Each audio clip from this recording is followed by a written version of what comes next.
Good day, fathers. When I wrote, or rather when I came up with this idea of this particular podcast, I've been an advocate for fatherhood for a very long time now. And I've always had a desire to have a space where, as men, fathers, we can speak our truth and everything.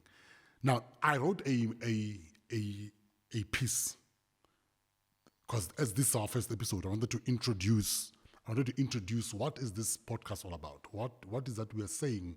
What is that we want to say? And as I wrote it, I realized, my goodness, if I become an actor and try to perform it, I'm going to miss certain things that I wrote on this particular monologue. So I chose, let me rather read it, for you. Hopefully that way, the message that I'm trying to put across will be heard per line, per sentence that I wrote, per comma, per all the punctuation that I put on this particular monologue. So here's how it goes. They say we are absent, that we run, that we don't care.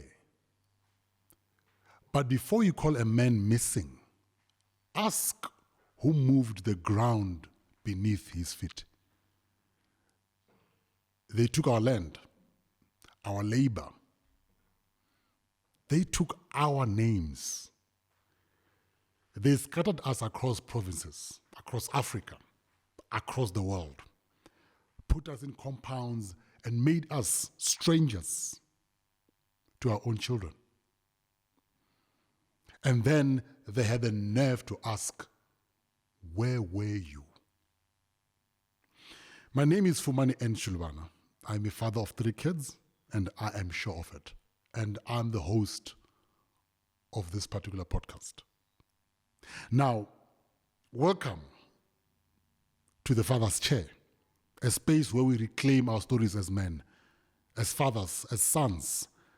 This is not a podcast about blame, even though we will touch on a couple of double standards and stuff that go against men and fathers.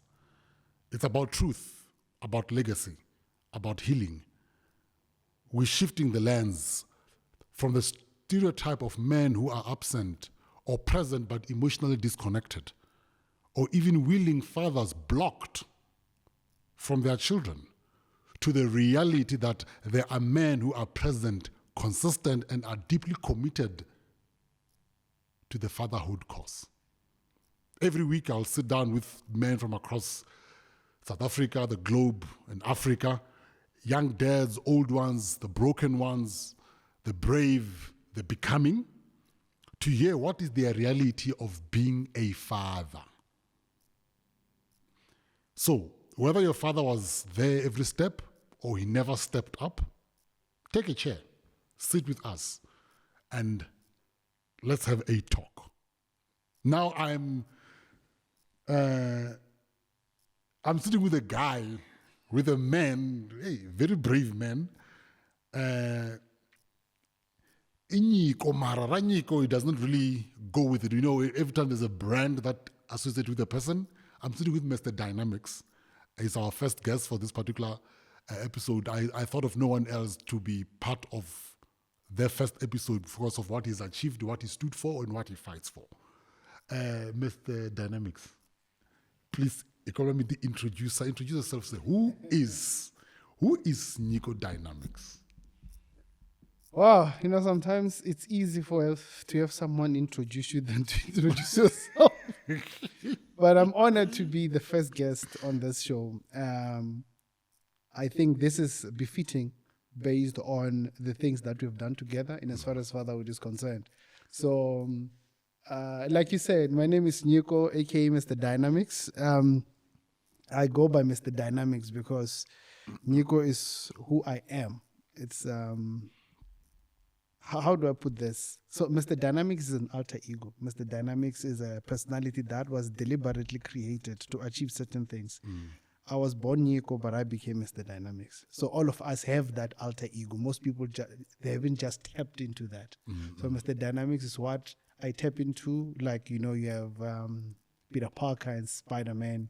When he wants to do exploitive stuff, he become Spider-Man. You have Clark Kent and Superman. So Mr. Dynamics is that persona that has to accomplish something with the courage and the boldness and the determination, without fear or without being intimidated by anything that is before me. So yeah, that's basically who I am. So where is Mr. Dynamics from? Where did he grow up? Born in Gonga. It's a township in Greater Tzaneen municipality in the Moabi region. Gonga is a small town, very, very organized and very clean township. And yeah, that's where I was born. So school, where did you go to school? Primary, high school, anything like that? So in primary, I attended a primary school called Gonga Primary School. It was just 200 meters from my house.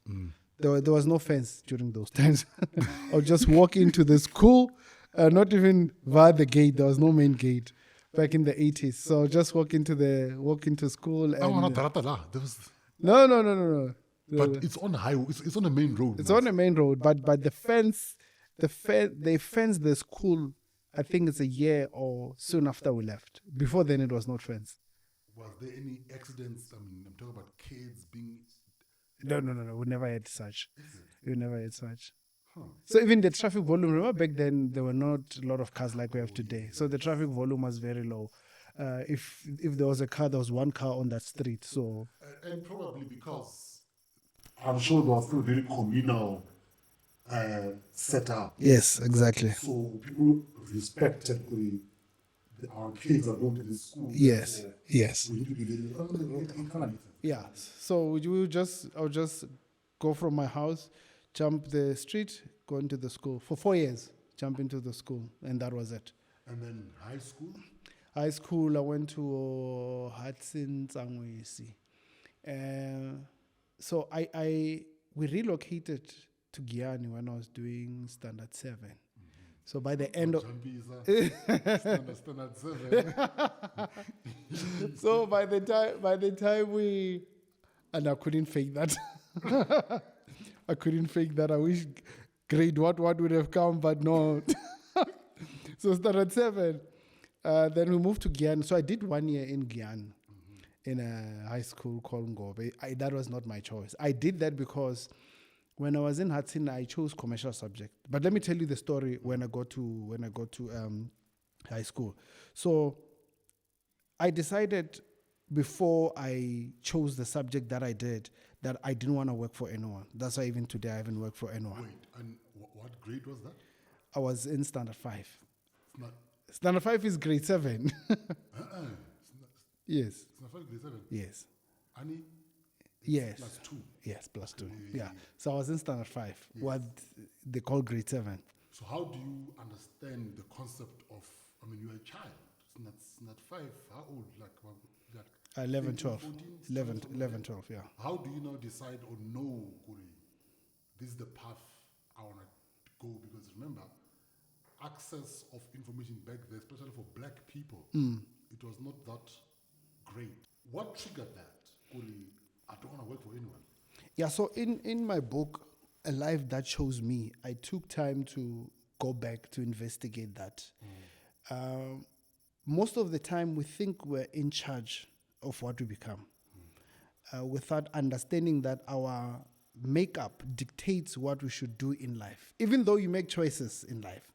But the way we've been designed somehow will dictate what you need to do. Sure. Hence, you'll find yourself doing things that people don't consider to be lucrative, but you enjoy doing it because that's the life that chose you. So in my book, The Life That Chose You, I reflect on destiny. That destiny works in our life even when we're not aware of it. So, and I think one of the things that I used to pass by the CBD, we call it bus stop. That's where it takes. By High Point. By High Point. So there was a guy who was fixing radios. He had his own shop. So I always wanted to be free. I always wanted to do my own thing. So I wanted to do electronics actually. When I got to standard 6, grade 8, I wanted to do electronics. So by then they haven't introduced that. They had motor mechanic, the technical drawing. That was the first school in that region to introduce those technical subjects. Tzaneen. Yes. Does it? Yeah, that was the first school around there to introduce those technical subjects. There are people who are architect and artisans, others mechanic, because of the foundation that was laid in high school. So when I got there, I decided since they haven't introduced the electronics, let me do Let me do commercial subject, because I knew commercial subject were going to set me up to be an entrepreneur. But that's what I'm saying, Kuri. How do you, at 13, 14, how do you think entrepreneur? Who are you seeing at home? Who's doing business at home? Or is it the guy that you're sitting with by High Point who's now introducing to this particular? Yeah, I think that was one of the things. But like I said, when it comes to destiny, if there is no micromanagement of kids' talent, kids definitely show us what they want in life. No, true. I mean, Yes. I can give you a quick example. I used to open toys. You know those remote toys? Yes. Excuse me. So they would buy me those toys, and I would order the curious, and I would open it. Yeah, So yeah. What's What's inside? Yes. TV, we had like a huge TV at home. I'm telling you, I opened the whole thing, and they moved me. Same applies. You see, they moved me. Guess what? When I left matric, I was interested in wanting to do IT. Yeah. You see that these things they connect. Exactly. Yeah. Exactly. So I got into a lot of trouble because I would open up stuff. I would open up stuff, and I remember an uncle of mine was fixing radios. So I'll go there, open up and see how, back then we used the cassette to see how the whole thing was, the motors. Or sometimes I would steal the motor, one of the motor that rotate the wheels. Steal the motor in order to go create something else. Or create, what we'll do, there's a spinning wheel in front. So sometimes we'll take that, get cables, connect batteries just to make a fan out of it. But then it comes to, do we now blame our parents? Because at one point I blamed them, but I'm like, no man. Poor things. You have certain information. Do we blame them, or right now, as parents now, do we do better? How do we? We do better. We do better. To the cycle, because honestly, that speaks to, we need to observe our children. Yes. Corey, what is that they like? And use that to. You speak of destiny, and we use that to what? To shape it. Because at one point you can tell that destiny. Yeah, definitely. If we are really observant and are involved parents. I think the best way is to move away from what didn't happen to what we can control.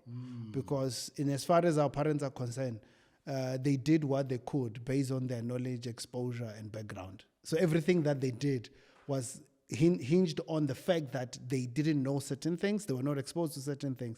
But with us, we don't have an excuse. So, like what you're talking about back then, where you got into trouble because you wanted to try out things. Nowadays, I don't get mad when my son does something or messes up something, because I know that I've gone through that stage. And Mina was worse. My son is better. Yeah, Mina was worse. I was telling him a story that one day I was watching this movie. There was an agent called 00. It was a... Wait, come to your son. Come to your son. I'm still interested in you. Yes. So now, how was your upbringing? Your mom, father, siblings, what's happening there? So the early memories that I have of family is around 1983, where I lived with my mom's cousin, the maternal side. So we come from a bigger family. So my mother grew up with a grandmother. Yes. Her mother didn't bring her that much. Where were they staying? Zangoma. Zangoma, okay. Yeah, so she grew up with their grandmother. So I had my mom's cousin, the younger one, were my age. Actually, we were born the same year. Your mother's cousin. Cousins, yes. So didn't they have a problem calling you? No, not at all. So my mother, the advantage with my mother's side is that my grandmother was the firstborn. Okay. Yeah. So the others were coming after them. So it means that my mom's youngest aunt would have a child that is my age or younger. It makes sense. Yes. So I grew up with them, so then I didn't have much sense of identity of where I belong because you're a child, you cannot really relate, you're busy playing. But then the earliest memory that I have is when I went to stay now with my mother and my father. That's when I start to recall now. So I was in a setup where it's a mother and a father and a younger sister. And how is that? It was just a normal thing. Maybe I think... No, how is that in a sense connected from now as an adult and back then as a child? How is it having a father there, mother there, a family structure? How is that? I would say I didn't think much into it, but looking back now, I think it sets the precedence of how a family structure is supposed to be. You know where I'm going with this now? Yeah.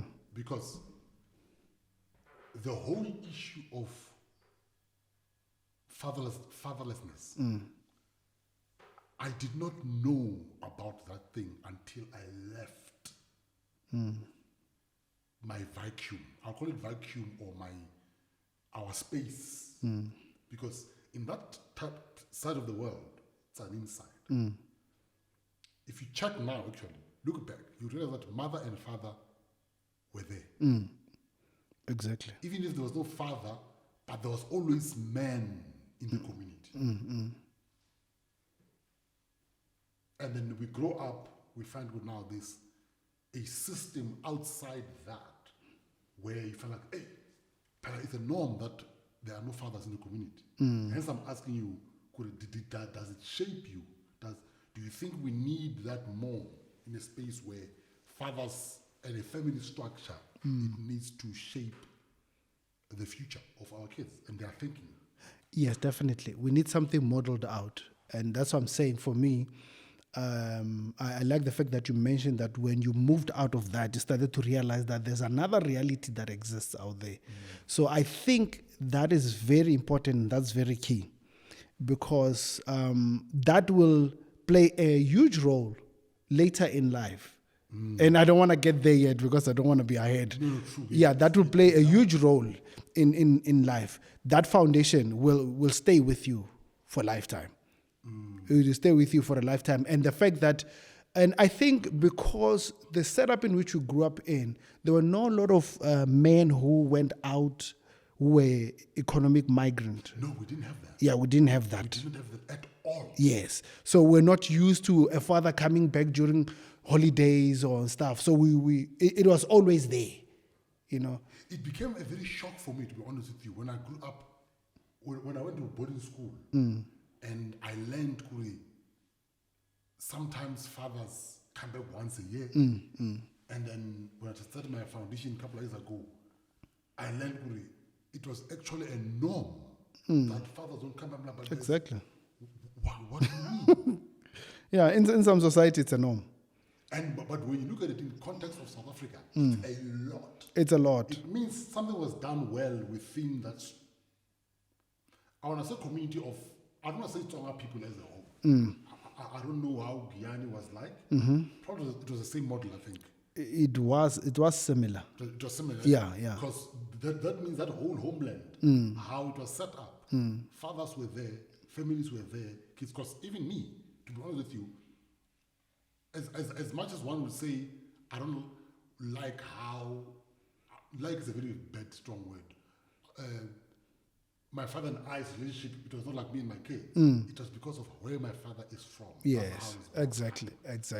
But guess what it did for me? I was able to model. Because with my kids, this is what I want. Yeah. This is what I don't want. Because dude was there. Dude came back from work daily. Yeah, exactly.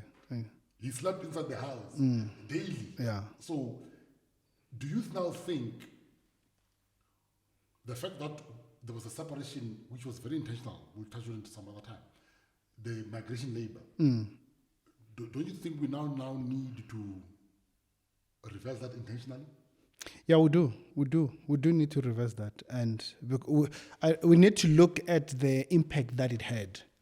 Because right now we're dealing with a generation that grew up, some of them grew up under that system.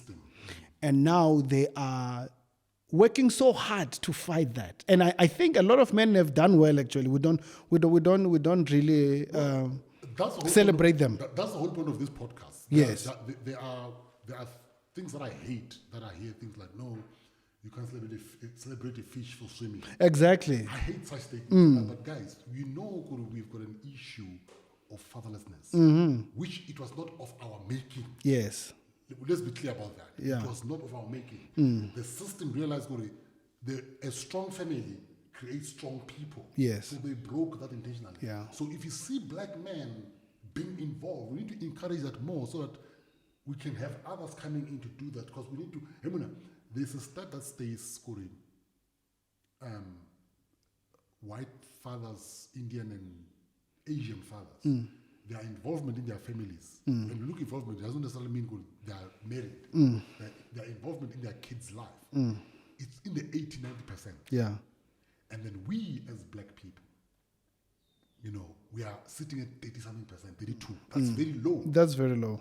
That's very low. Something was done for them. So if we see men doing that, instead of ridiculing them, we make fun of them. What is your view on that particular thing? I think we, like I'm saying, we don't know, or people don't understand how much it takes to model something you've never seen. How much you get to intentionally do something like you just mentioned now. You had a father figure, ne? But out of that, you were able to decipher, this is not what I want. This is not how I want to raise my kids. So out of that, knowing, and as you grow up, you start to get aware that, no, I can do things differently. I can do things better compared to what I've seen. So people don't understand how hard it takes, or how much effort it takes for a man to model out something that he has never seen. You understand? To deliberately be present for his kids, because it's not something that is said. And people forget that there is nurture and there is nurture. Yes, nature we created to. Nature is who we are. We created as males. Okay. That's natural, biological. We reproduce. We carry the seed. You understand? That is natural. You don't have to go to school. No one has to tutor you on how to make a baby. It's natural. By the way, I can't make babies anymore. I'll tell you one day. Yeah, so it's natural. That's natural. Anyone can make a baby. But fathering is deliberate. Fathering is something that you do out of understanding the role between you and your offspring. What exactly is it that I need to do? It doesn't come natural. That one doesn't come natural. And when people ridicule fathers who are present and they celebrate their present, we celebrate those who are present, they feel like, no, you're supposed to do that. They think it's natural. You understand?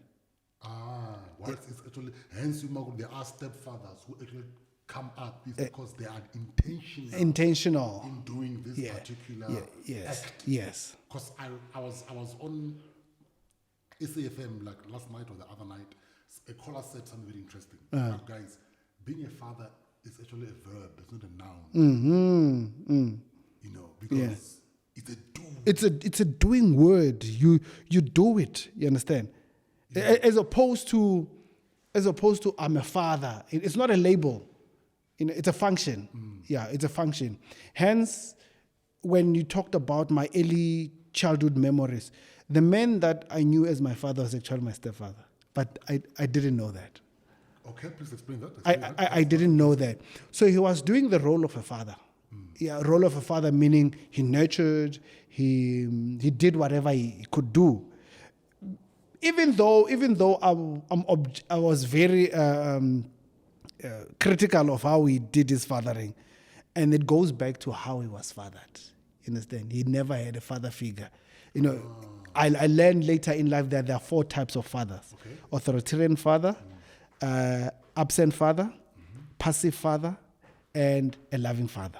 So you can have all of them. You can have a father who is there. Most fathers or authoritarian fathers, people who you do things as I tell you, or my way or the highway. You have passive fathers, he's there but it's just passive. You have absent father, he's never there. And then you have It's even on my monologue, I describe them. Yes. Because it's, I say as we speak, Kuri, we have, where is this? The stereotype of a man who is absent. Exactly. Or present but emotionally disconnected. Or there are those who are willing to be fathers but are blocked from seeing their children. Exactly. And of course, the one who are constant and part of the family unit. Yes. So, yeah, well, there is actually for fathers. Oh, and there's another one, abusive father. It's 5. I forgot the abusive father. So, when do you finally leave that place? And when do you think of having children, getting married at one point in your life? When does it come up? Okay, so I left. There was a time where I was looking forward to living home. There was a time where, you know, as a child, it's easier for you to get along with adults. But as you develop, you start to, you know, teenagers, and then you start to have your own identity now. There are things you don't agree with. Of course. Yeah, and when you grow up and you find that you and your father don't agree on a regular basis, it tends to create tension. And there was massive tension between me and my stepfather. Massive. Okay. To a point where I didn't want to be in the same place as him. What do you think made that tension? Was it a point or something that, and maybe before I ask what do you think was the tension, did you know your father at one point, or what had happened? No. So, you know, there was a time where I didn't like my father. Your biological father? No. Okay, so let me put it like this. There was a time in my teen years, because I only discovered that I have a biological father when I was 18. So from 18 downwards, there was a time where I didn't like my stepfather as my biological father. Because you thought he was a biological dad? Yes. So I didn't like him as a biological father. You understand? Because of the treatment. He was, you know, like I'm saying, the moment you when you grow up and start to get the personality, you identify yourself and stuff like that, then you get to a point like, no, man, I don't agree with that. By the way, this is not a bashing of fathers exercise.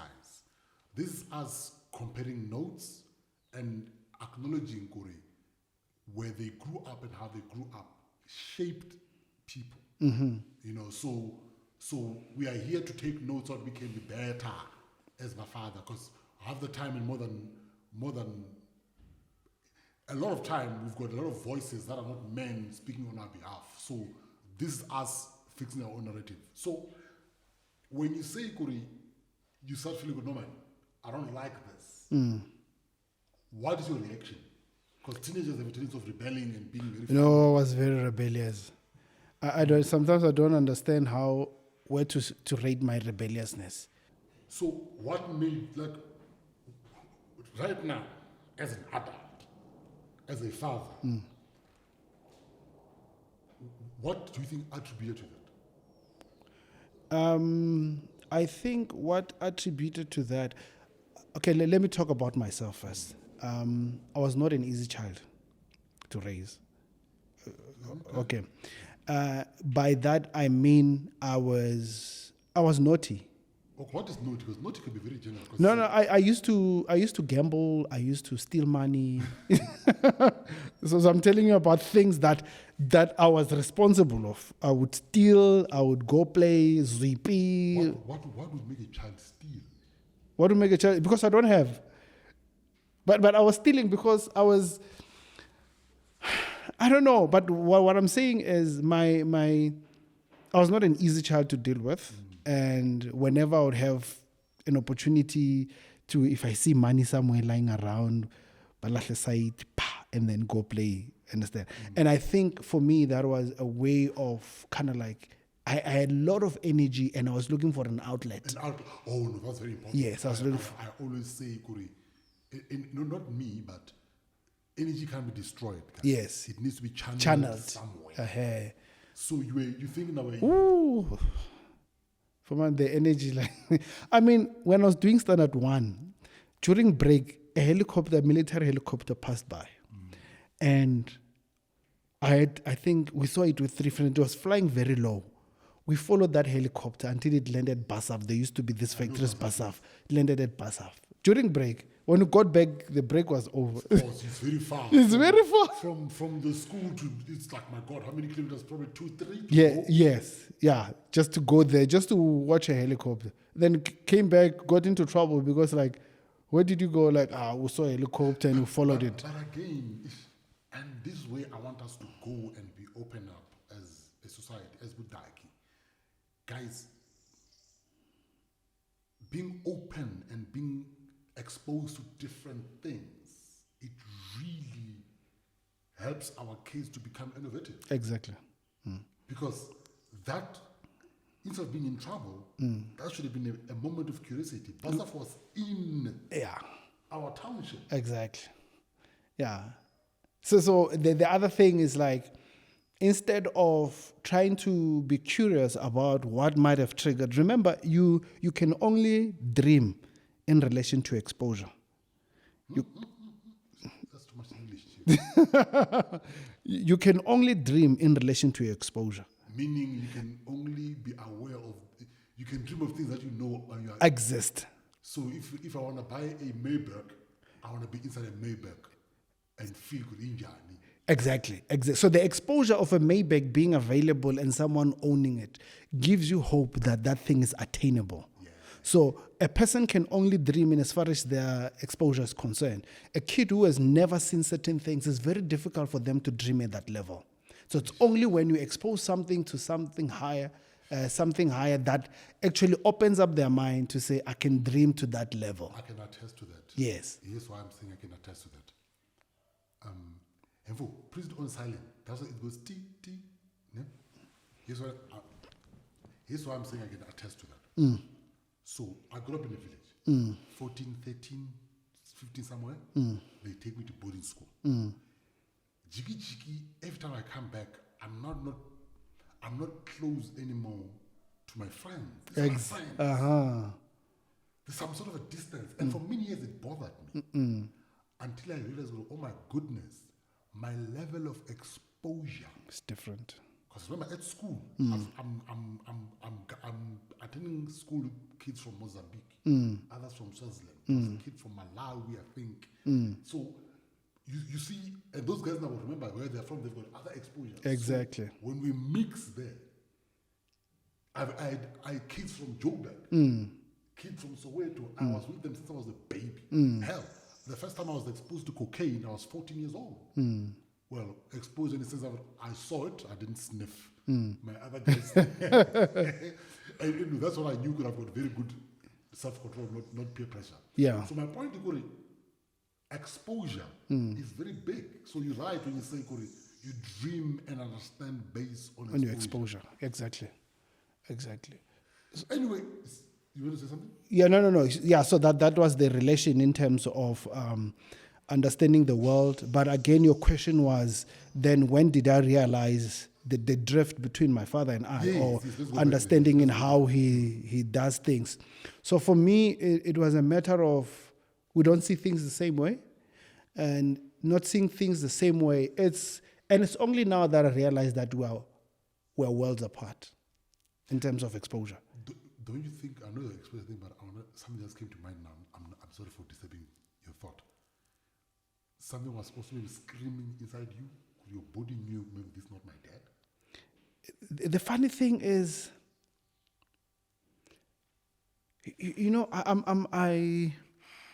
I try to think back in terms of that, where I could think, maybe because a lot of fathers during that generation were strict in a similar way. You understand? Where you have a curfew, where the only way to discipline is to beat you. where they fight with everyone in the house. So you tend to think it's a norm, because what you're seeing or what you're experiencing, you're not experiencing it alone. There are people whose biological father behaves like that. So for you, in your mind, it's still a biological father, by the way. So you cannot divorce his behavior from what other men are doing. Yeah, so you tend to think it's normal. But there were times where my aspirations and how we see the world completely differed. But at no point you would connect with maybe. No, I never connected. But the body does. Bro. The body does. The soul knows. You can never deceive that. You can never deceive that. Yeah, and especially if the behavior of a caretaker is not. The word is alignment. Exactly. So if the behavior of a caretaker is not in a way that it covers the insufficiencies or things that were not naturally there, your body will tell you like, no, something is off. There's this thing that as Africans we tend to run away from. For example, you always hear, no, the child always cries for the father. When you go do the ancestor things, they must know whatever. Let's take that and put it in today's terms. When I say the body knows. Yes. There are certain things inside a human being that I do not care how you try to Europeanize it. If we do not attend to them, you're going to always react somehow. Yeah, definitely. They will call it traumas, whatever they're going to call it, but there will be reaction. There will be reaction. I was talking to a friend of mine and I said, between nature and nurture, nature always wins. Charlie, I call it always, but the factory settings, they always set back to that default. Definitely. And there is nothing you can do. No, there's nothing you can do. A person can groom you or raise you up to be a certain way. Nature will always. Hence, I feel we have normalized nonsense to be normal. The fact that people think of fathers are not there because that's what they want. No, but African fathers were always present. We would go out and hunt and come back home. How the feminist unit was set up, the mother would train certain things, the father would train certain things. Yeah. So you cannot tell me, Kuri, this kid grew up and knew how to hunt from the mother. No way. And I think because of the community setup, I think it helped us in the black culture, where I think now we're starting to pick up certain stuff because we live in a different setup. It's not a situation where we live in a community. We live in suburbs. People live in townships where it's not a bigger family anymore. Then you start to pick up that someone is not there. But back then when you grew up, your uncles were there. Mina, as far as I can remember, at home, we lived in a 4-room house, those government 4-room house, for the longest of time. But guess what? In that house, there was always people who were not my siblings. I only have one sister. But there were people. We grew up in a family where my mother's cousins, siblings, we lived with them at home in that 4-room house. In Gonga. And then so you realize that the family structure was not necessarily defined by two people, it was defined by a broader sense. If someone is unable to do that, someone else will fill in the spot. That's not even, there was no time for funny things, like at home. Charlie, even the first time, I don't even remember when I have had sex at home. Because there was always someone. Yes. As a child. Yeah. It has never happened. I had sex at home. Yeah. Anyway, I had sex also after I was varsity. But even after I was married, Charlie, it was uncomfortable. Yeah, exactly. Because there was someone always at home. Yes. Basically, Nico, all in all, you are an adventurer. You are an extremist of the extremists. I doubt even white people are as extreme as you are. White people are worse, bro. Nah. And you are higher, you are above those people. You are a father. Yeah. You are almost a pastor. I was Well, you trained ordained and ordained. and ordained. Yes. So I was like, Okay, yeah, actually, I can. If you're ordained, yes. you are a pastor, Yeah. a motivational speaker, Yeah. an author, Yeah. author, Published author. published author. So if you want this book, you can go on his socials actually. Yeah. And place an order. Place an order there. So the thing is, why I'm trying to say, story Saniko, we'll be on some David Mashavela situation where we'll need 4 hours for this particular podcast. Yeah. It will be too long. Yeah. Part one, part two, You've part got a very long story. Yeah. To cut it short, get this book. Yeah, Nico, it's called Mr. Dynamics, A Life That Chose Me. Author this book, this man. You Yeah. know? So you are a father. You have one thing that not the first time, but one of the things that you once invited me to was some walk from here. Or was the walk? Yeah, it was a walk. From here to Tzaneen. I'm like, this man, hey, me, I tried to train. Yeah. Trust me, I tried to train for it, but it was just hard. Yeah. And why I wanted to come for that particular walk it was for the cause that you were doing it for. Yeah. Yes, we spoke about fatherhood and everything, but now I want to zoom into you. What was that cause? Please explain to us. So the walk started in 2017. It was called A Father's Rights to His Child. That's the initial conception of the whole walk. I started walking from Polokwane to Tzaneen, it's 100 kilometers, around 2008. I was just doing it for fun, as an adventurer. So, no, for fun, I mean, I do difficult things.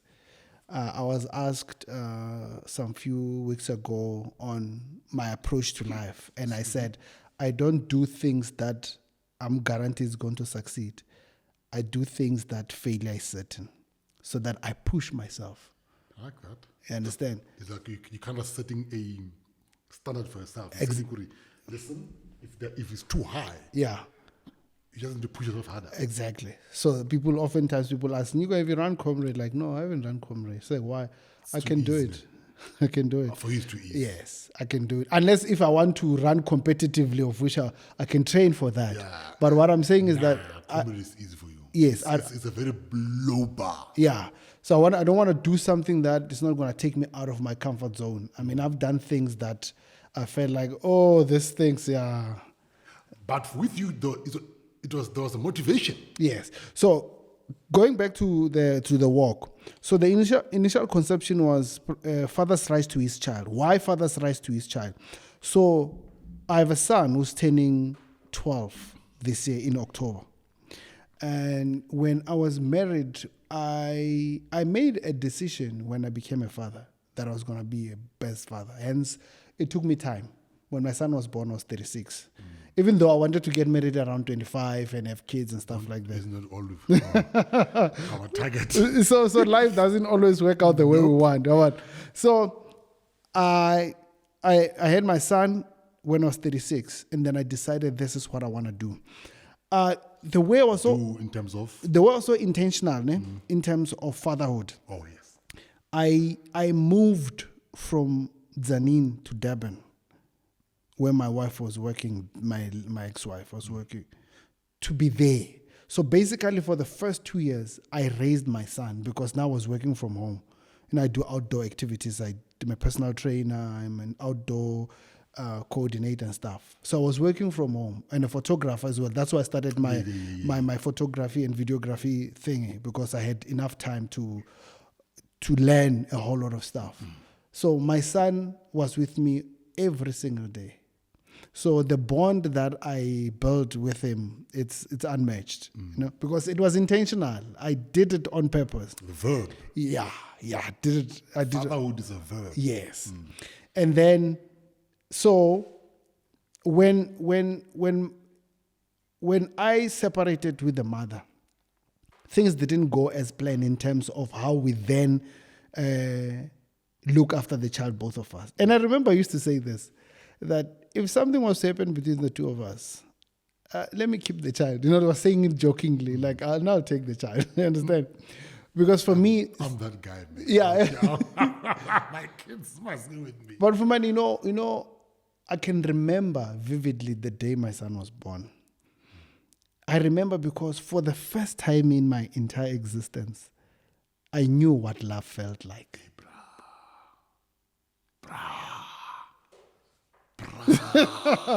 For the very first time, I knew what love was. I can relate. Yeah, I knew what love was. The other time I was just trying to figure a way out of what love is all. But that day, on the 22nd of October 2013, I can relate. yeah, that's where I knew what real love was. Because at that moment I realized that this little being doesn't have to do anything to deserve my love. Yeah, so explain that, like...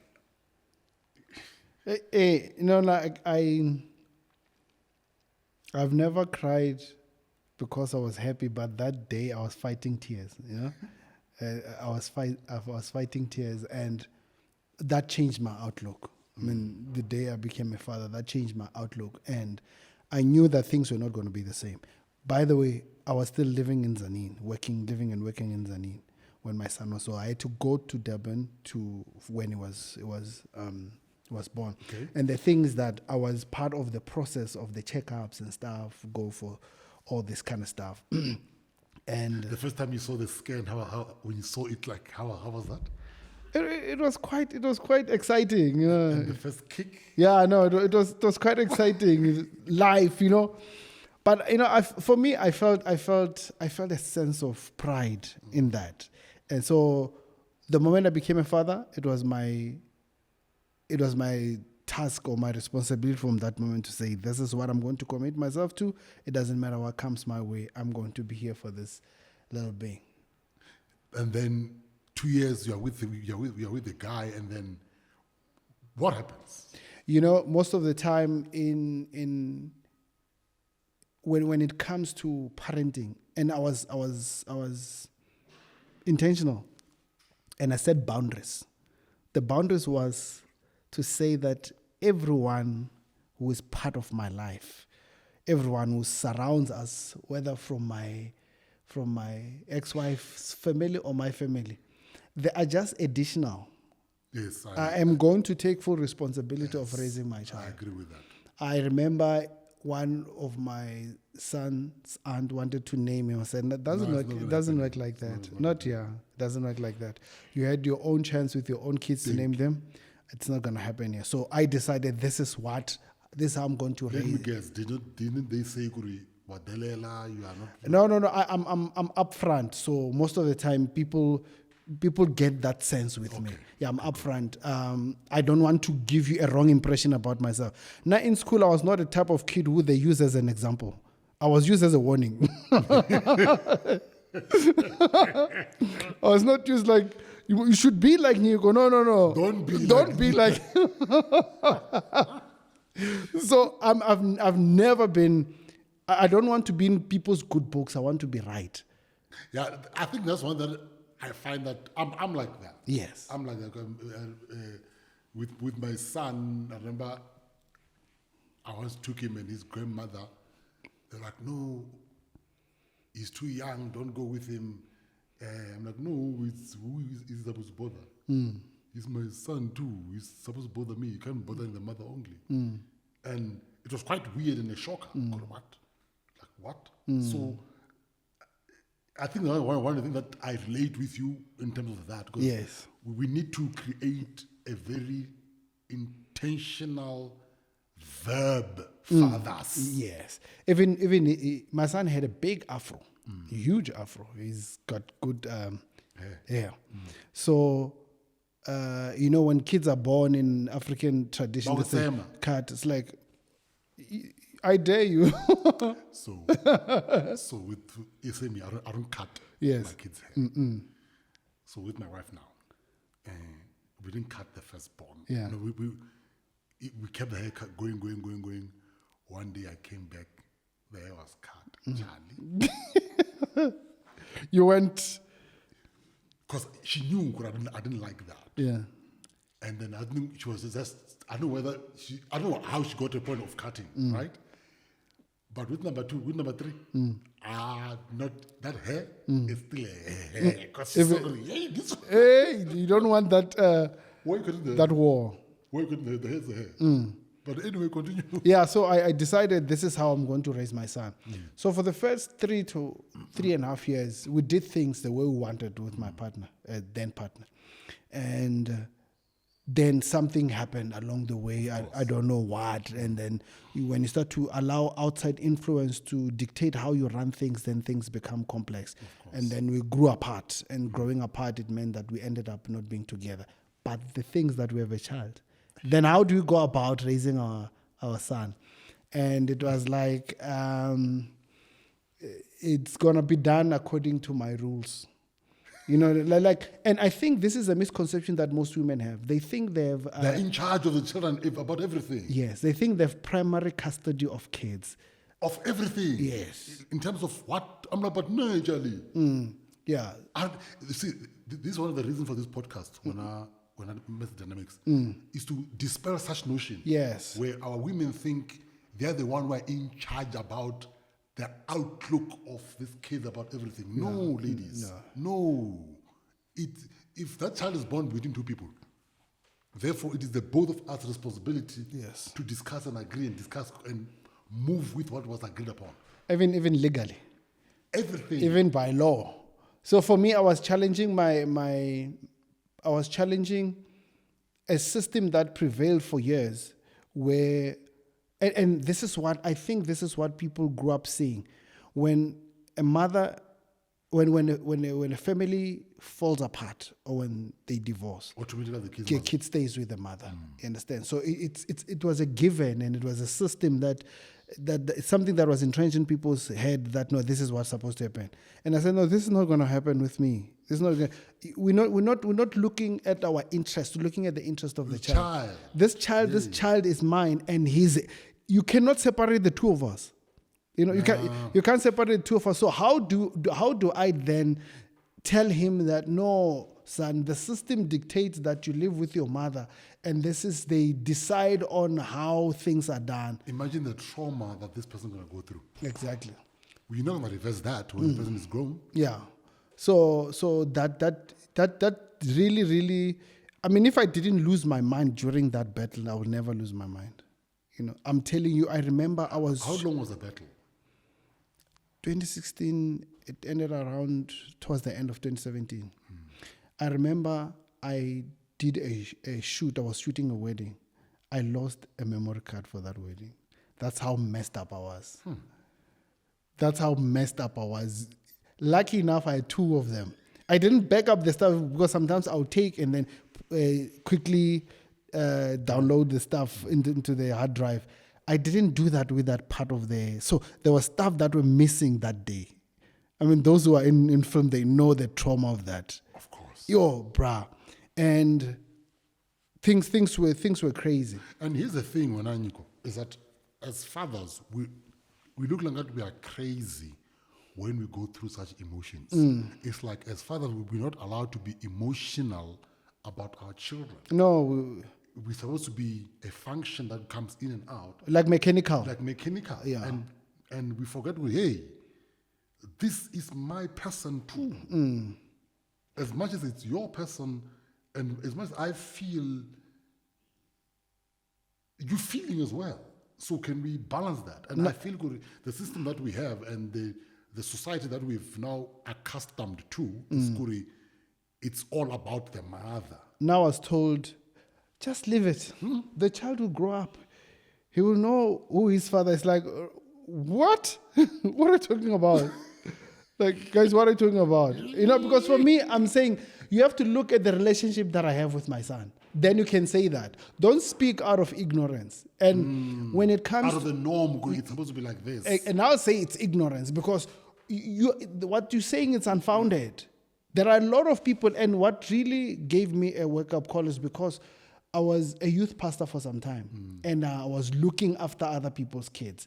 Then I saw the impact that fatherlessness had on young people. Of course. and especially young boys. So I was a father before I became a father myself, because I was looking after other people and I could see how it affected them and stuff. So I was not going to allow that to happen to my son. So when I was fighting a war that I knew the outcome. What will this translate to in years to come? You understand? So I mean, look at criminals of it. Criminals, if you the stats, not even stats, but if you go by numbers, a lot of those guys who are in prison, exactly. they are raised by their mothers only. And this is not to blame their mothers or anything, but there's a need of a father in the system. While you are still there, if ever you bump or run across this, there is a rehabilitation center in Polokwane, where they go around, round up people who needs rehab. If you notice, if you watch the people who called that rehab, it's mothers. I've never seen a father who call a rehab and say, I want you to come and take my son. So they go around, they just knock at the door, ambush someone and say, we're here to take you. We normalized that the father is not at home. Yes. Right? Yeah. When then now I grow up, I don't see my father here. Why must I then grow up and do something different? Exactly. Because this is, I think at one point we need to be aware it's a psychological warfare that we need to reverse. We need to reverse. We can't keep on with no, that beats. No, they run away. Guys, wait. It was designed, it was engineered to be intentionally. To be like that. So if these kids, our kids, don't see us involved, why must they grow up and be involved? Exactly. They didn't see it modeled out. It doesn't model out. Yeah. That's why we find women, people end up ridiculing men who are involved. Exactly.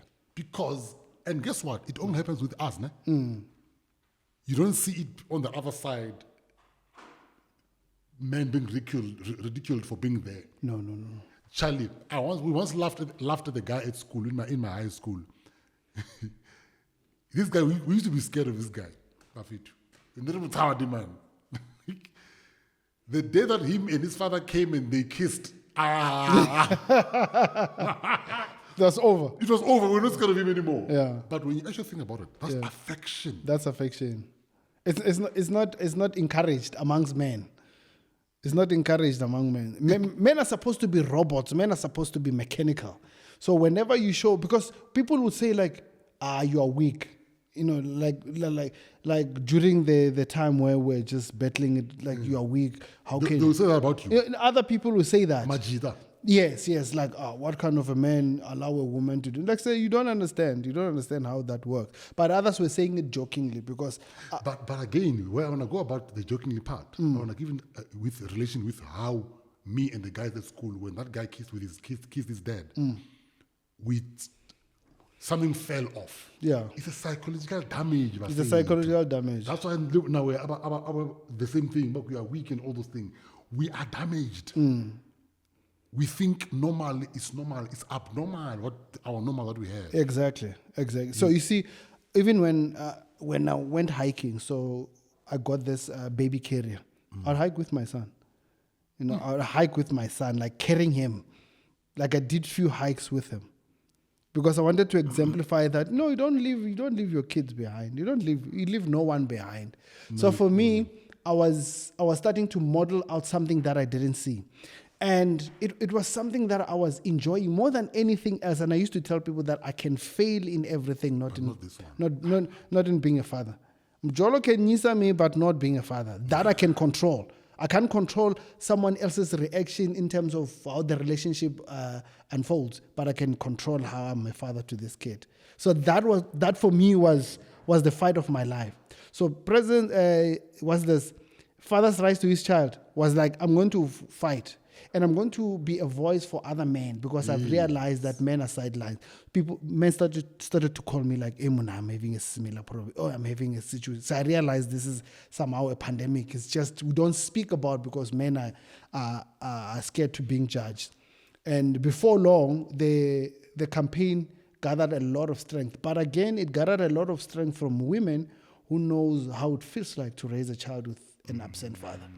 So it was a two-edged sword. So it was attending to the fathers who are denied access and women who have to raise their child because the man is not there. So in that way and that approach made it easier for me to push because now we have support from the female, we have support from the man. It tell you and again shows you, Kuri, a parenthood is a team sport. Exactly. The reason why it resonated with women is because this thing of it will come to Father's Day every year and you'll hear women saying, Gori, my mother's Father's Day. That's nonsense. Can we cut that crap? Yeah. Because what a father does for a child, the mother can never do. And vice versa. Vice versa. What my wife does for my kids, I don't care how good I am as a father. I don't care how good you are as a father to a child. You can never do the other There are side. certain things you can't do. So the reason don't you think the reason it resonated is because that's how it's supposed to be. It is a team sport. It is a team sport. And I think for me, it gave me a wake-up call to say, we are not fighting with each other. We're not fighting. We need to work together. You understand? We need to work together. And the thing is, it gets discouraging sometimes because even when you approach the system, I remember I went to see a social worker. And the social worker was like, it's for the first time I see a man fighting to be part of his child's life. When I went to the family advocate says the same things like, we don't see this often where a man really fights to be in a child's life. And this is less than 10 years ago, by the way. Yes. It's now. Yes, less than 10 years ago. Like we have not seen this. Meaning even within the system, it has been customized, not the law. Because the law can side with a man. Yes. But it has been customized so much that now it's a father. Yes. So it's already biased against us somehow. Exactly. No, I remember there was a time we were discussing visitation, or was it visitation? Yes. And the social worker said, or the other party said, no, you can have him on weekends, And I said, but the mother is not around. Why do you deny the child both parents? Because she's not around. And then she said, because sometimes my family want to do things with all the grandchildren, so they might want to take them, blah, blah, blah. And I said, there's one thing you don't understand, guys. This is not a privilege. You're not doing me a favor to spend time with my child. It's a right. It's a right. So I was stressing the part of a right. You don't tell me that you're doing me favors that I should spend 2 days or 3 days with my child. It's not a privilege. I'm not here for a mercy. I'm here for my constitutional right according to Section 21. Wait. You see, I'll give you an example about how selfish we are sometimes as adults when it comes to kids. Yeah. So I'm also from a divorce. But my firstborn was not with my ex-wife, right? But the two of them, my wife, my ex-wife, and my boy, they had created a very, very strong bond. Okay, fine, divorce happened. Couple of years later, 5 years later, I don't know what made me ask him, could you remember this person? My son's first reaction was to cry. I'm like, my goodness, we're selfish. Because we separated, and we thought of me and her. Yeah, we didn't think about. We didn't think about this person. Yeah. So why I'm saying, I agree with what you're saying, because we think only about us. Yes. That's why these people that you're talking to, all they're saying, no, but the child can. Hey, it's about this person. It's about this person. And I was emphasizing that it's about the well-being of the child. Let's forget about our differences. It's about the well-being of the child. Charlie, when that happened, guess what I did? Took a phone, called my ex. I'm like, listen, here's my son's wife, his phone. Whatever you guys feel like calling each other, here's my son's number. And when I'm my son, here's your number. Call and speak. Because it's about. Yeah. So for us, we don't see it that way. We are so hung up on our own agendas and our own preferences that we think if things didn't go my way, I want that other person to suffer. So basically, we are selfish using our children. Yes, we use the children as bait. We use them to fight our battles. So then I'll have a question then. Do we claim, and this is me asking the mothers straight up, do we love our children? Do you love your kids as much as you claim to love them? Because no one who loves anyone hurt them to the level of that. Exactly. My parents used to have said, no, my firstborn, they would say, I must bring him so he can grow up in Tzaneen.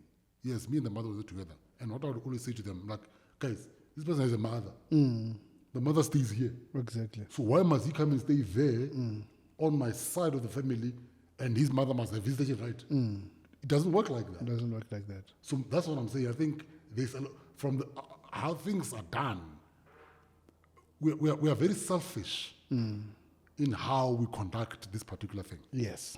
And we need to be aware and admit that so we can change it. Because yeah, the sooner we admit, the better, because then we realize that it's not about us.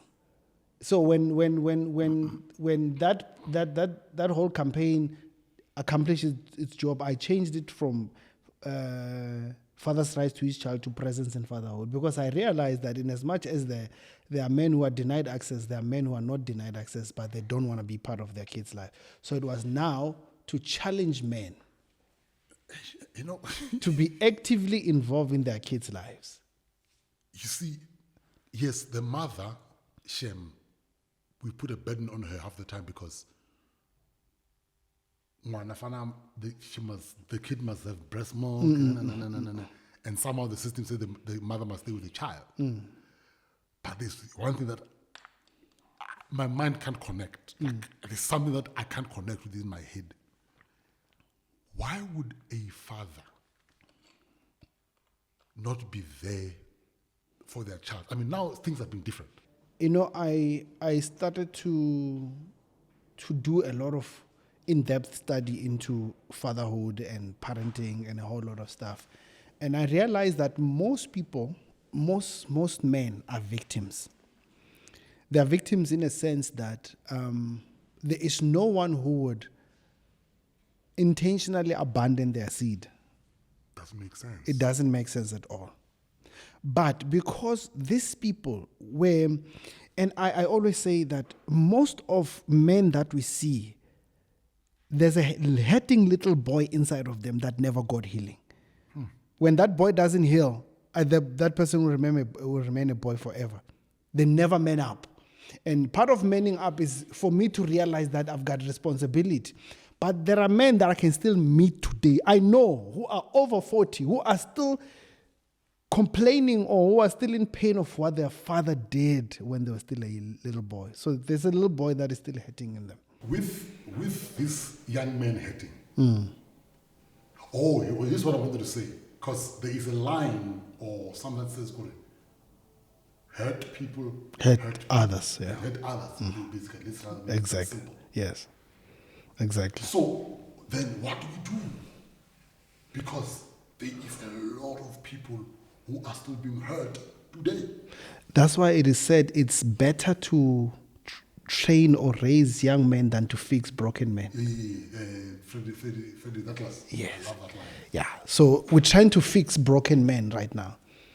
And I think what you and I and other men have started to do is to set a precedence where these kids won't have to be fixed. They don't have to be fixed because there's a good foundation. So you realize that in as much as we like to force this man to fall into something, it's never going to happen. It's never going to happen. So basically what you're saying, it's late for a lot of us. No, it's late. It's late. The truth be told, it's late. We're not going to be expecting a miracle from above where someone all of a sudden will start to see where, unless that person heals.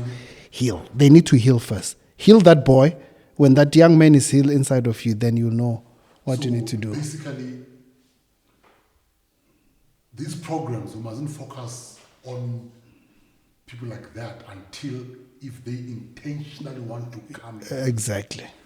We must just create programs. So I think that's one of the things that I hate is a strong word. I've never liked the Take a Girl Child to Work program. From this point of view. Yes, there was a system that was not, I hate the word equality because some of these things can't be equal. As men and women, we do different things. Yeah. And we need to accept that. But there was a disparity somewhere. where if as a woman you can't buy without your husband, we need to fix those things. Yes, yeah. As a girl you can't go to school, we need to fix those things. We need to all be empowered to be able to work together for the betterment of a system and a unit. Exactly, right? yeah.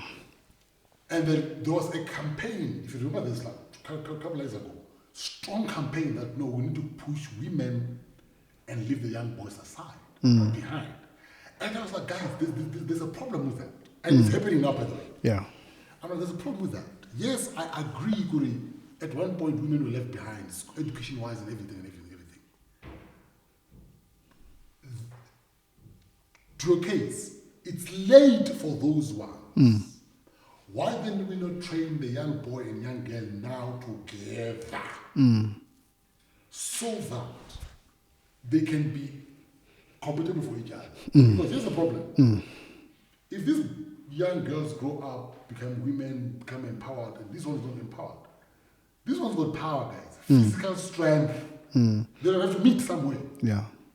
What's going to happen when they meet? Yeah, and I think we've gone about it the wrong way. Huh? We have, I think. If you want to fix society, you need to fix men. Together, not? No. Fix men. Not together. And no, together is, we need to put more emphasis, because men by nature, they are aggressive. Men are aggressive. Going back to our energy must be channel. It must be channeled. Men are very aggressive. The majority of crimes, it's men. True. In prison, it's full of men. True. If I was walking in a passage and I see two men approaching me, I will feel something. yes. If there were 50 women coming, I wouldn't fear anything. Yes. So the same fear that women have for men, we have the same thing. We fear our own. True. So if we fixed us, what kind of society do you think we'd have? In as much as it might sound contrary to what is popularly believed right now, but just think, And if we're to fix men, not only in what kind of society would we have? economy as well, maybe. Everything. But then where do we place the woman in that case? Because my thing is, there's things that has happened whereby there's a lot of empowerment without responsibility. Yes. The thing about women are nurturers by nature. They nurture, and they are adaptive. Adaptive in a sense that women will make an environment to, how do I put this? So a woman amplifies a certain environment. Whether positive or negative. Positive or negative. So they amplify the environment. So if it's a positive environment, women thrive easy in that kind of an environment. You know, that's why I tell people you can't change a man. You cannot change a man. Changing a man. No, you can't change a man. So women are very adaptive. They're nurturers. When they come into a place, they change the space. They change the space because it's how they've been designed to be. So the energy that they find in a place, they resonate it and they amplify it. But of course, we still keep the education thing happening. Exactly. We still keep them in the space where, because I didn't like that women don't have a say type of thing. Where everyone can talk. Everyone can talk. We need to create an environment where everyone can talk. It's beautiful to be in a relationship where you create a platform for your woman to be herself. You understand? It's only empowered men who will be in healthy relationships. Because if I'm in a relationship and I'm in very empowered men, I'm not worried about where my woman is, who she's with. We digress, me and you. We've got many things. That's what I'm saying. The book. So your whole point was trying to avoid that your kid should be hurt, because you knew, based on your experience with the other kids, you knew, if I let this go now, it's going to be a disaster. It's going to be a disaster. And I'm a spiritual person. I believe that I need to take care of my seed. And in everything else, I think I'm going to be judged on one thing: how did I father this kid? Because it's my I brought him into the world. He never asked to come into the world.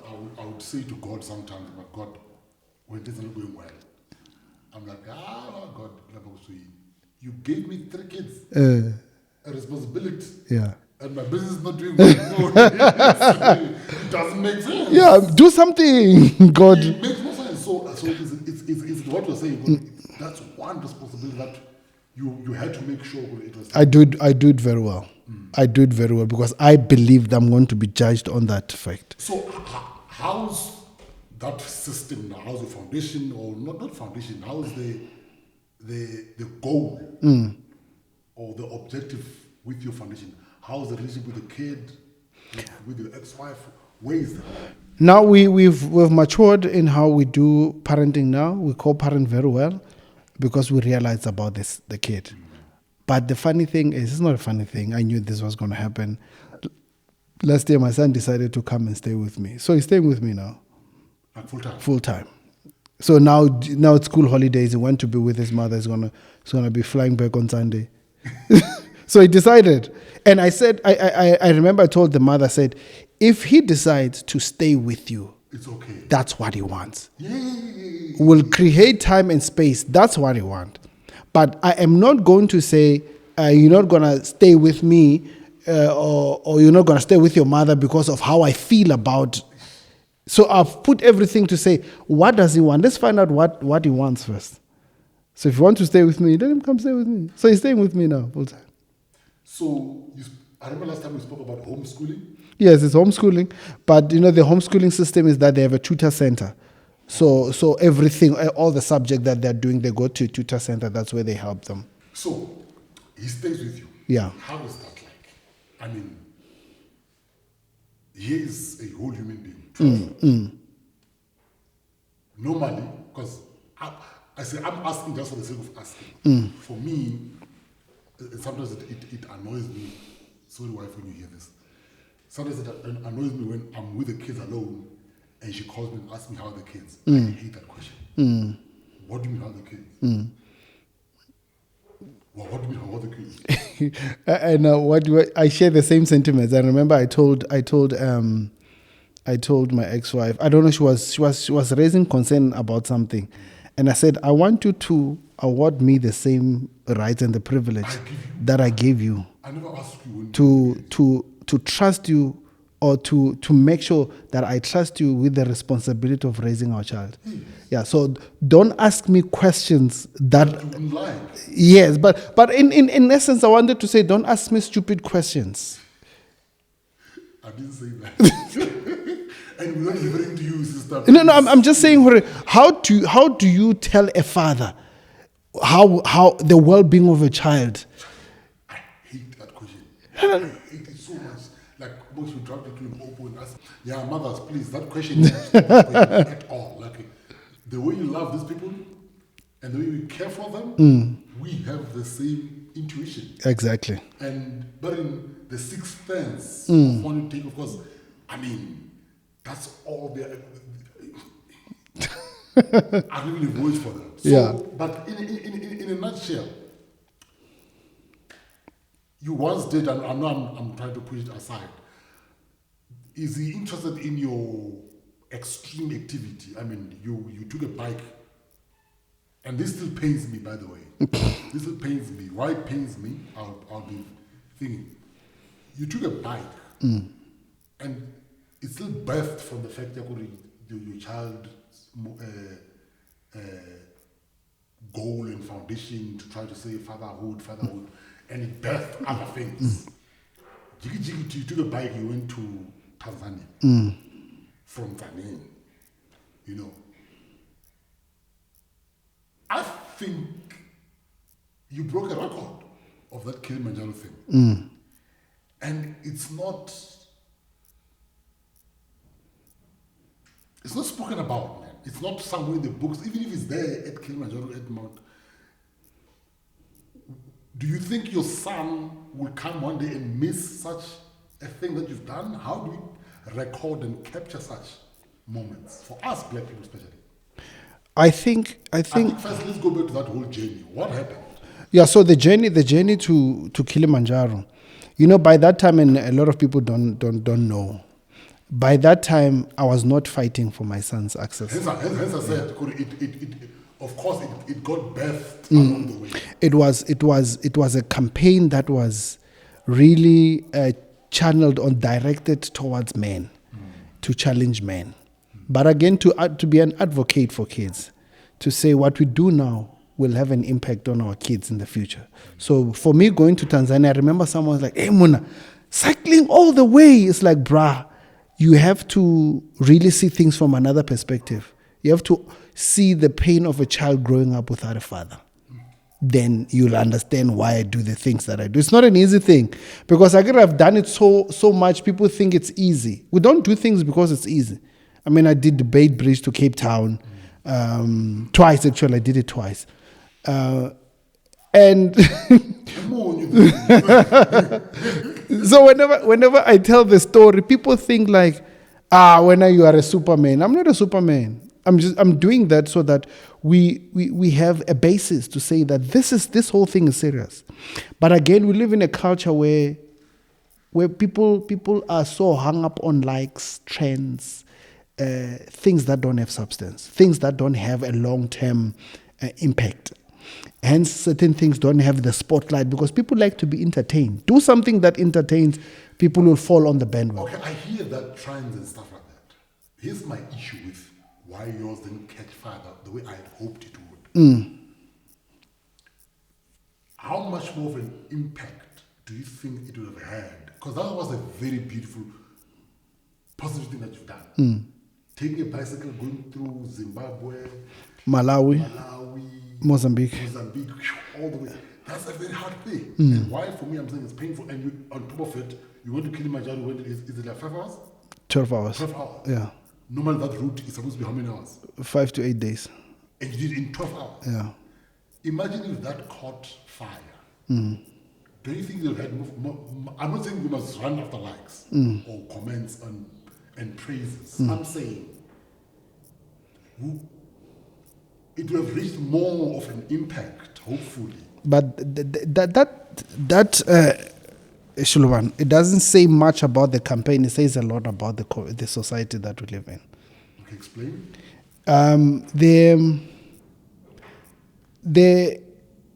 How do I put this? It is said when the student is ready, the teacher will arrive. So most of the time, we try to educate people or empower them, and who are not ready to be empowered. So the society in which we live in, they don't have that as a top priority. Fatherhood, I mean, when I was doing Bait Bridge to Cape Town, I liked the interview that I did because the presenter did a thorough research on the percentages of fatherlessness. Charlie, 30% is not 32% of black fathers are not involved. And involved does not necessarily mean that you're No, the statistics it's higher than that. In fatherless homes are around 60-something%. No. So 30% is those who are involved. Oh, okay. Yes. Okay, I get it. It's those who are involved, and involved in the sense like, for example, I'm married to the mother of my firstborn. But you're involved. Listen, it does not make decisions without me. We talk, we did it. So I'm involved. That's what I mean. Yeah. So it's 32. And this number has been there since like 2013, 2012 or back. Yes. It doesn't really improve. It doesn't. So that's what I'm saying. It says a lot about the society in which we live in, because we have not put fatherhood as a priority. We don't see the impact that it has on kids. Isn't it intentional though? From the system and everything, because look at what happens on Mother's Day, the amount of advertisements. What happens compared to Father's Day? Like nothing has happened. We like to be entertained. We like to be entertained. We're not looking at the long-term repercussions. We like entertainment. That's what I've learned. We like entertainment. If we start a dance trend now, you will have so many views. Start a dance trend. It will go all over the world like wildfire. And another one will come. But when you talk about things that have a lasting impact, I don't want to bring spirituality into this thing, but it's a spiritual battle. It's a spiritual battle because as long as you're focusing on dancing, focusing on doing styles and looking who likes me, who doesn't like me, stuff like that. We're not focusing on things that matter. Fatherhood should be a topic that is spoken about in church. Okay, sorry to interrupt. To show how much we desire a father. Have you seen how many religions that consider the leader as a father? Most religious leaders are called Daddy, Papa. Go deeper. I'm telling you, I didn't say that either. Which I never understood that crap. Exactly. That goes to show how much there is a fatherhood vacuum where people will. I saw something yesterday that disturbed me. It seriously disturbed me. A particular religious leader got out of a car. No? They opened a car and he walked out. The guy was opening a car, was on his knees. And he walked, everyone was kneeling down. That picture really disturbed me. I don't want to mention you understand? And you realize how much the fatherhood topic, we're on the right track. The fatherhood topic is so serious that as long as we're not talking about it, everyone is fine. Yes, because see, that's why this podcast. And please subscribe and comment. Let's talk about these things. So that's why this podcast. Let me be honest with you. Let me be frank. I knew. Let me not curse it. I know that we're going to battle with views and all those things. Yeah. It's fine. We will keep on pushing. We won't stop because of that. Because my biggest concern, the amount of voices that are out there against fatherhood that are amplified, nonsensical things. It's so much that if we don't have a voice that will rebuttal these things, nothing will change. Internet doesn't forget. It will mean all those voices at one point they become the truth. So hence I'm asking men, I'm asking mothers who understand the importance of a father in this space. Let's push this. Because this is a movement that started. I'm like, he started this movement a while ago. Because we're crying for the same thing. Because at the end of the day, without a father in a space, we are in trouble. Big time. There is a story, I don't know if you know, I'm sure you know the story about the baby elephants. Do you know it? Which one? Where in some park somewhere, it was said, Corey, they took calves, elephants, and there were only female elephants in that park. Those baby elephants, they rampaged that when they killed other animals, when they brought in a bull, they stopped. Because even nature understands, yay. There is a certain authority that, like for example, I'm sure we've seen this. Kamo, I'm sure you've seen this. When you say hey to your child, that child stops now, and the mother will say hey many times. Yeah, no, my ex-wife would call like, no, I'm struggling with him. It's like, it doesn't do that with me. And let me tell you something. I've never laid hand I don't do that as well. on my son. I don't hit my kids. I've never hit my son. So, quick one. You see, one of the research that we've done is the impact of an absent father.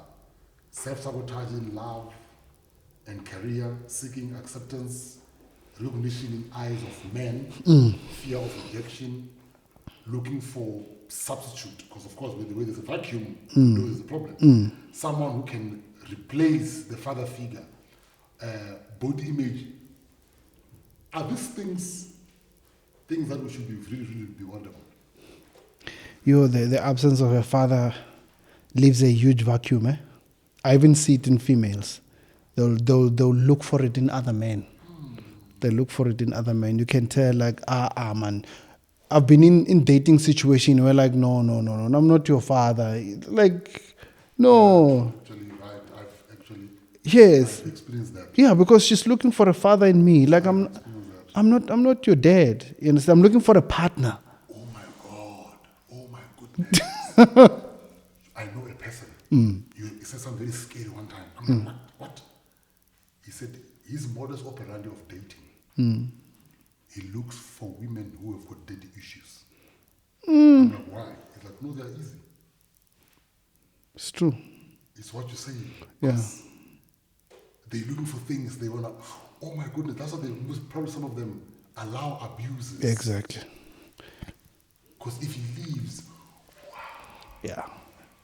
Yeah, if the father's absence is big, it's massive. It's massive. oh my goodness. It will really, it messes a whole lot of stuff. I have this article that our researcher did. It's an article they were still talking about present and absent fathers.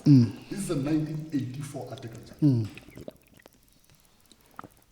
1984, they were talking about another one. Here's another one. Again, the new father, the dynamic of a stereotype of a father.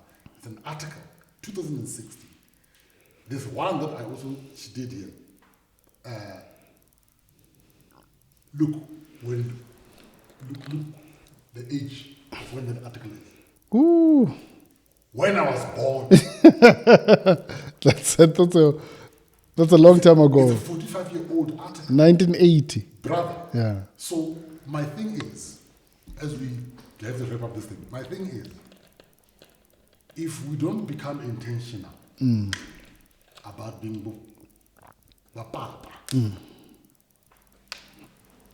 what do you think will be, especially now with the trend that everyone can look for fathers and in this whole social media space that we're in now, what do you think will be the articles that will be written in the future to come about the next generation of fathers and the impact that they let go? Let me, as we wrap with this story, there was a guy called El Cid. El Cid was a Spanish warrior. He was a captain.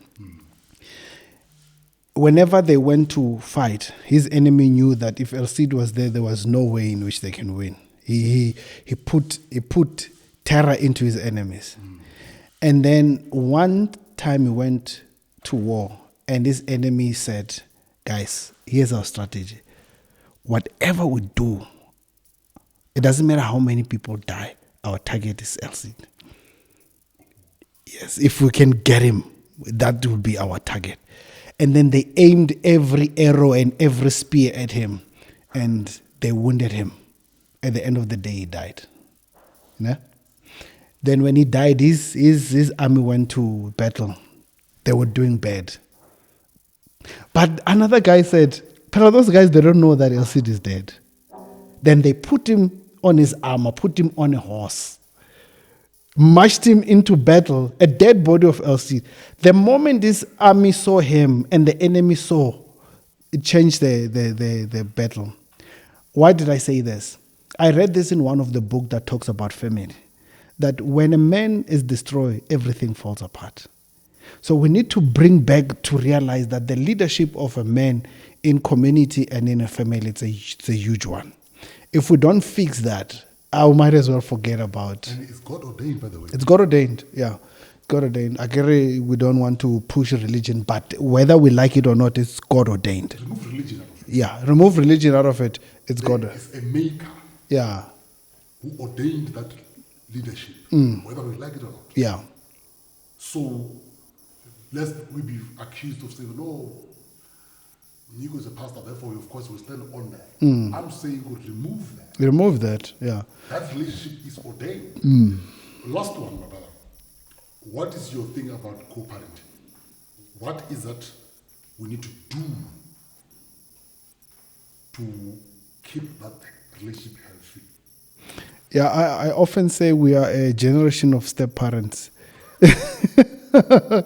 So we might as well accept that and then make sure that whatever it is that we do, let us make sure that we put our kids first. Co-parenting is about the kids. And this is deeper. It's deep to an extent that we need to put every agenda that we have aside to a point where we realize that if we can just channel our energy towards this being, we have won. Let's put our differences aside. In as far as couples are concerned or relational. We failed, it's fine, but let's not fail the kids. So co-parenting is actually we should really even do courses on co-parenting because it's rampant now. So that for us to understand the dynamics of how we should co-parent. Let's put that course together, brother. Exactly. Anyway, guys, Nico Mr. Dynamics, A Life That Chose Me. This is his book. You can go in his socials. What is it?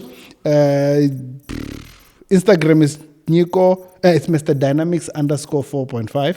I think we'll put it down here. Yeah. Vini. We'll put it somewhere there. You can get the book. There's more that we can speak about this man. Yeah. There's a lot. The journey to Tanzania and everything. Please subscribe so we can talk more and start this journey, this movement of co-parenting and parenting and know that men are meant to be in this space. Yeah. Without men, without a family unit, without a structure that takes care of these kids, like you're saying, Guri, if we take care of these ones, we've won the next one because we won't have to deal with what we're dealing with now. It will be a whole different thing. So still, subscribe on Uplift Network, the Father's Chair. Bye-bye. Thanks, brother. Danko. Sharp, sharp.